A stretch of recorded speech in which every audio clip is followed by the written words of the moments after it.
mom died, we were all alone. I already had enough on my shoulders. I couldn't handle it anymore. I became a teen statistic.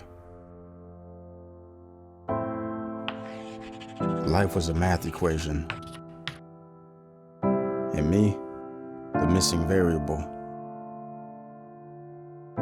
A problem I couldn't solve because I didn't know how. But I was lifted up by life coaches who transformed my lost opportunity into my greatest hope. My high school diploma opened doors I thought closed forever. Career training, college, and a dream job.